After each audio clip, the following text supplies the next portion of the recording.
فرعون کو اس نے وہ خواب دیکھ لیا تھا کہ ایک ستارہ اٹھے گا اور پھر وہ گرے گا تو میری ساری سلطنت کو تباہ کر دے گا۔ نجومیوں سے اس نے پوچھ لیا، اس نے کہا کہ ایک بچہ پیدا ہوگا جو تیری سلطنت کو تباہ کرے گا۔ چاہیے تو یہ تھا کہ وہ توبہ کرتا، لیکن اس نے کیا کیا کہ اس نے بچوں کو قتل کرانا شروع کیا۔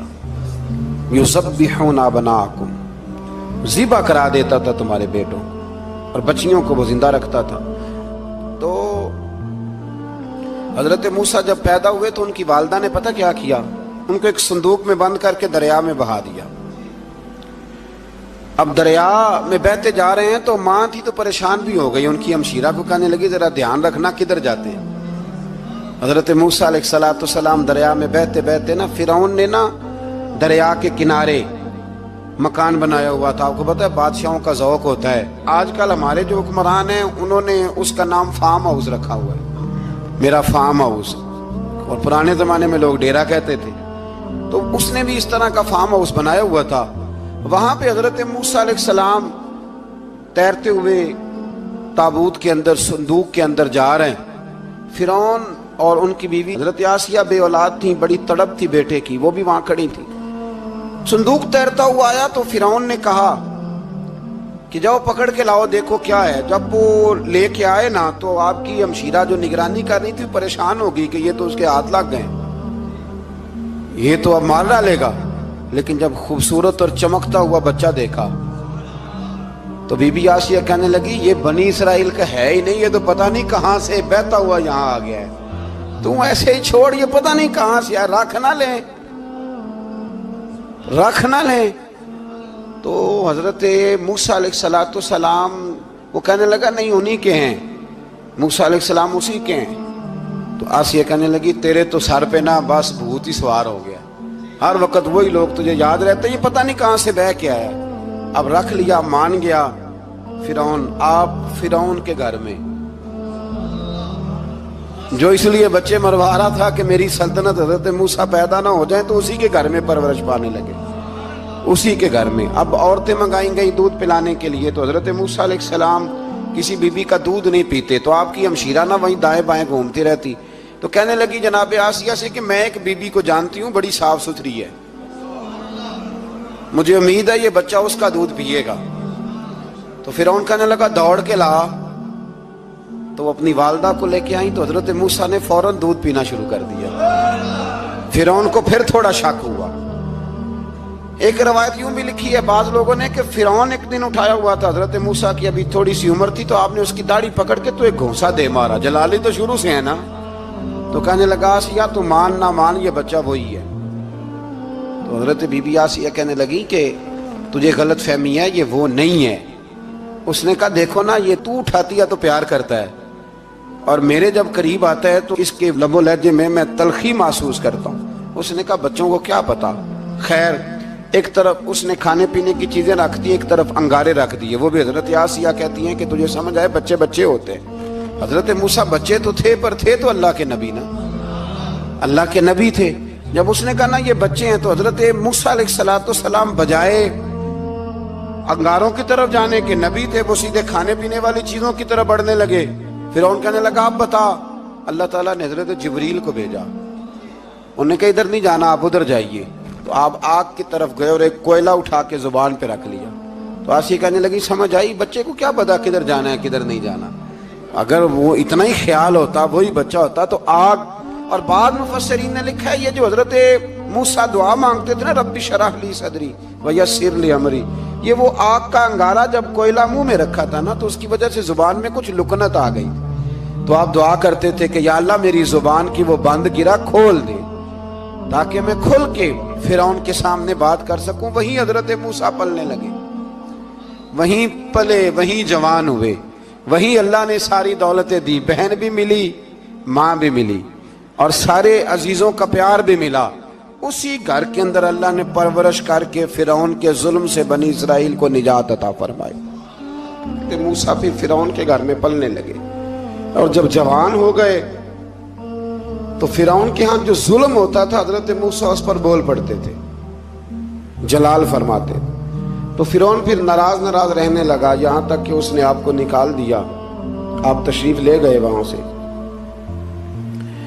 تو حضرت موسیٰ ایک دن شام کے وقت دوبارہ آئے بستی میں، لوگ سوئے ہوئے تھے. تو دو آدمی، ایک بنی اسرائیل میں سے اور ایک فرعون کی اپنی قوم میں سے، وہ دونوں آپس میں جھگڑ رہے تھے. لیکن وہ جو حضرت موسیٰ کی بنی اسرائیل کی قوم کا شخص تھا، اس پر وہ قبطی، وہ جو فرعون کے قریبی لوگوں میں سے تھا، وہ ظلم کر رہا تھا اور بوجھ اٹھانے کی بات کر رہا تھا. اب اس نے حضرت موسیٰ کو پکارا کہ یہ دیکھے میرے ساتھ کس طرح کی بات کر رہا ہے. تو حضرت موسیٰ کا ارادہ بھی نہیں تھا، آپ نے بس اس کو سمجھایا. پر کچھ لوگوں کو سمجھ، تو حضرت موسیٰ نے پھر ایک مکہ مارا، ایک گھونسا مارا، صرف ایک ہی. یہ کئی تگڑے اور دلیر اس طرح کے بھی ہوتے ہیں کہ گھونسا ایک بھی برداشت نہیں کرتے. وہ ایک مارا، آدمی دھڑام سے زمین پہ گرا اور ماری گیا. حضرت موسیٰ کا ارادہ نہیں تھا لیکن وہ مر گیا. حضرت موسیٰ علیہ السلام نے اس بات پر اپنے رب سے استغفار بھی فرمائی. قرآن کہتا ہے کہ انہوں نے معافی چاہی کہ اللہ میرا ارادہ نہیں تھا. بہرحال اگلے دن نا حضرت موسیٰ دوبارہ آئے. وہ سنا کرتے تھے نا ہم کہ بیوقوف دوست سے عقل مند دشمن بہتر ہوتا ہے. وہ کم از کم دشمنی تو عقل مندی سے کرتا ہے نا، لیکن جو بیوقوف دوست ہو بیوقوفی. حضرت موسیٰ دوبارہ آئے تو وہ بنی اسرائیلی اگلے دن کسی اور سے جھگڑا کر رہا تھا. پھر اس نے مدد کے لیے پکارا تو حضرت موسیٰ کہنے لگے مجھے لگتا یہ ہے کہ تیری عادت ہے، تو خود بڑا جھگڑالو ہے، تو نے روز نیا جھگڑا شروع کیا ہوتا ہے. حضرت موسیٰ جب اس کی طرف بڑھے نہ ڈانٹنے کے لیے تو اس نے شور کرنا شروع کر دیا. کہنے لگتا ہے جس طرح آپ نے اسے کل قتل کیا تھا مجھے بھی قتل ہی کریں گے. یہ انسانوں کا مزاج ہے کہ آپ جب تک کسی کے طبیعت کے مطابق چلیں گے وہ راضی رہتا ہے، اور ذرا آپ اس کی طبیعت سے ہٹتے ہیں تو وہ شور کرتا ہے. اس نے کہا جی آپ مجھے بھی لگتا ہے ماریں گے. حضرت موسیٰ کلیم اللہ علیہ نبینا علیہ السلام کے بارے میں جب اس نے شور کیا تو بات پھر فرعون کے دربار تک گئی. وہ تو پہلے ہی بہانہ تلاش کر رہا تھا. اس نے کہا ڈھونڈو پکڑو اور معاذ اللہ شہید کریں گے. کسی نے آ کے خبر دی کہ آپ جہاں سے ہجرت کر جائیں، اس لیے کہ آپ کے لیے یہاں حالات درست. اور بھائی یہ چھوڑ دیا کریں بات کہ فلاں آدمی کے حق میں فلاں جگہ حالات کیسے خراب ہوئے. تو نبی کریم علیہ السلام مکہ چھوڑ کے کیوں آئے؟ حضرت موسیٰ علیہ السلام نے ہجرت کیوں فرمائی؟ یہ ایک ایسی عجیب بحث ہے جس کو لوگ بلا وجہ چھوڑ دیتے، بلا وجہ چھیڑ دیتے ہیں. اور بالخصوص ایک خاتون نے ایک دفعہ مجھے پیغام دیا تو میں بڑی اس کی بات سن کے مجھے عجیب لگا. وہ کہنے لگی کہ دوسری جگہ میری شادی ہوئی ہے، مجھے طلاق ہو گئی تھی، تو مجھے ایک تانا روز سننے کو ملتا ہے تو اتنی اچھی ہوتی تو وہاں نہ رہ لیتی. تو بھئی یہ کوئی تانے والی بات ہے؟ کوئی ضروری ہے کہ بیوی غلط ہوتی ہے تو طلاق ہوتی ہے؟ اللہ کے محبوب علیہ السلام کی دو صاحبزادیوں کو ابو لہب کے دو بیٹوں نے طلاق بھیج دی تھی. کس کی غلطی تھی؟ تو آپ کیا کہہ سکتے ہیں یہاں کیوں طلاق؟ تو اتنی جلدی بات تھوڑی کر دیں گے آپ، تھوڑی احتیاط فرمائیں بولنے میں. تو حضرت موسیٰ علیہ السلام وہاں سے نکلے اور آپ مدین کی طرف چلے گئے. مدین وہ علاقہ تھا جہاں فرعون کی حکومت کوئی نہیں تھی. حضرت موسیٰ جیسے ہی وہاں پہنچے تو ان کے اندر ایک جذبہ تھا، ظلم ہوتا نہیں دیکھ سکتے. جب وہاں پہنچے تو انہوں نے دیکھا لوگ اپنے اپنے جانوروں کو گھاٹ پہ پانی پلا رہے ہیں اور دو خواتین ہیں وہ بالکل پیچھے کھڑی ہیں. تو حضرت موسیٰ کلیم آگے بڑھ کے کہنے لگے تم کیوں نہیں پانی پلاتی؟ تو وہ کہنے لگی ہمارا بھائی کوئی نہیں، باپ ہمارا بوڑھا ہے. اللہ اکبر. مجبوری یہ ہے، ہم ہیں بھی پردہ دار گھرانے کی، مجبوری ہماری یہ ہے کہ جب تک یہ سارے لوگ پانی پلا نہیں لیں گے اتنی دیر تک ہماری باری نہیں آئے گی. تو حضرت موسیٰ کلیم اللہ علیہ السلام فرمانے لگے اچھا یہ بات ہے تو جانور مجھے دو. وہ ہو یہ رہا تھا کہ چونکہ مرد پانی پلا رہے تھے تو اور جتنے بھی مرد آتے جاتے تھے وہ گھستے جاتے تھے اور عورتیں بیچاری کھڑی تھیں. حضرت موسیٰ جھٹ سے آگے بڑھے، پیچھے ہٹو. ان دو خواتین پاک باز عورتوں کے جانوروں کو پانی پلایا اور پھر آپ دوبارہ وہیں بیٹھ گئے. وہ بیبیاں جلدی جلدی گھر گئیں، جا کے اپنے والد سے کہنے لگی ابا جی کمال ہو گیا، اس بستی میں ایک ایسا آدمی ملا ہے جو عورتوں کی طرف دیکھتا ہے تو نیکی کرنے کے لیے آگے بڑھتا ہے، جو مجبور اور بے کس کے لیے اچھے جذبات رکھتا ہے. فرمایا جلدی لاؤ.